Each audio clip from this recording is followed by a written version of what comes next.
शिवपुर गांव की दीवारों पर ये नाम सदियों से लिखा है।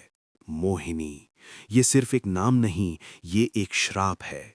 लोग कहते हैं जब अमावस की रात उसकी पायल की आवाज सुनाई देती है तो समझ लेना वो बदला लेने आ गई है। इस साल बदले की आग उस घर तक पहुंची जहां के वारिस को लगता था कि वो अंधविश्वास से ऊपर है।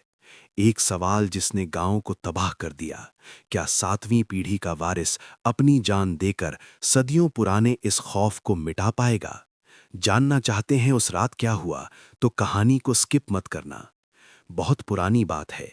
एक गांव था जिसका नाम था शिवपुर। ये गांव जितना सुंदर था उतना ही एक गहरे खौफ में डूबा हुआ था।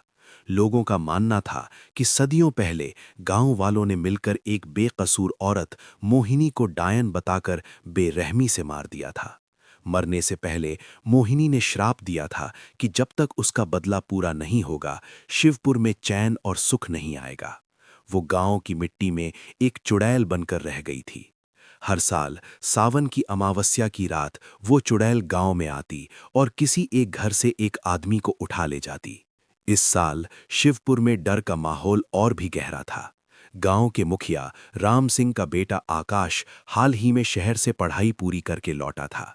आकाश इन सब बातों को अंधविश्वास मानता था, लेकिन उसकी मां रमा देवी का दिल बैठा जा रहा था। उन्हें अपने बेटे की फिक्र थी। अमावस्या से एक रात पहले गांव में अजीब घटनाएं होने लगीं। रात के सन्नाटे में किसी के जोर जोर से रोने की आवाज आती, जो किसी औरत की नहीं बल्कि एक डरावनी खिंची हुई चीख लगती थी। खेतों के बीच बनी सूखी बावड़ी से बार बार पानी गिरने की आवाज आती, जबकि बावड़ी में पानी था ही नहीं। उस शाम आकाश अपने दादाजी की पुरानी किताबें देख रहा था। उसे एक फटी हुई डायरी मिली। डायरी में लिखा था कि मोहिनी बेकसूर थी। उसे गांव के लालची जमींदार ने झूठा फंसाया था ताकि उसकी जमीन हड़प सके। डायरी में अंत में एक रहस्यमयी मंत्र और एक कमजोर कड़ी का जिक्र था। बदले की आग तब बुझेगी जब जमींदार की 7वीं पीढ़ी का वंशज अपनी गलती मानेगा। आकाश को लगा कि ये जमींदार कोई और नहीं बल्कि उसके अपने ही पूर्वज थे। ये जानकर उसके अंदर एक गहरी निराशा और शर्मिंदगी की भावना उठी। अमावस्या की रात आ गई।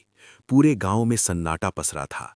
सब अपने घरों के दरवाजे बंद करके हनुमान चालीसा पढ़ रहे थे। आकाश अपने कमरे में बैठा था। अचानक दरवाजे पर किसी ने जोर से दस्तक दी। आकाश ने कहा, कौन है? बाहर से कोई आवाज नहीं आई, लेकिन दरवाजे पर दस्तक तेज होती गई, जैसे कोई उसे तोड़ना चाहता हो। रमा देवी ने आकाश का हाथ पकड़ा। बेटा, ये वो नहीं है, ये चुड़ैल है, तुम मेरे पीछे छिप जाओ। तभी कमरे की खिड़की का कांच बिना छुए चटक गया। एक ठंडी सड़ी हुई हवा का झोंका कमरे में आया। आकाश की आंखें फटी रह गईं। उसने देखा कि खिड़की के बाहर एक भयानक छाया खड़ी है। उसके बाल बिखरे हुए थे, आंखें अंगारों सी लाल थीं और उसके होठों पर एक भयानक खून जमा देने वाली मुस्कान थी। चुड़ैल ने एक धीमी गूंजने वाली आवाज में कहा, समय आ गया है जमींदार के वंशज। आकाश को अपनी सांस रुकती हुई महसूस हुई। उसे अपनी और अपनी मां की जान का डर सता रहा था। डर के इस माहौल में उसे दादाजी की डायरी का वो आखिरी वाक्य याद आया, 7वीं पीढ़ी का वंशज अपनी गलती मानेगा। आकाश ने तुरंत अपनी मां का हाथ छोड़ा। वो खिड़की के पास गया जहां वो भयानक चुड़ैल खड़ी थी। रमा देवी चिल्लाईं, नहीं बेटा!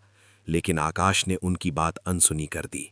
उसने हाथ जोड़कर पूरी ईमानदारी और भावना से कहा, मोहिनी देवी, मैं अपने पूर्वजों के उस अन्याय के लिए, उस बेरहमी के लिए आपसे क्षमा मांगता हूं।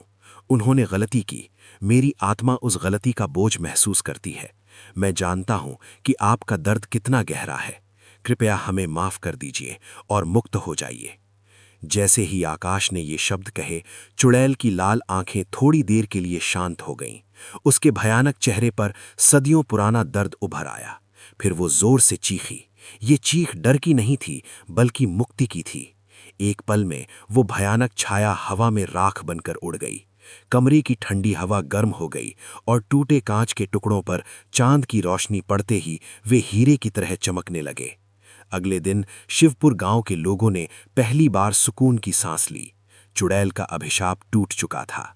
आकाश ने अपने पूर्वजों की गलती को स्वीकार करके पूरे गांव को एक भयानक खौफ से बचा लिया था।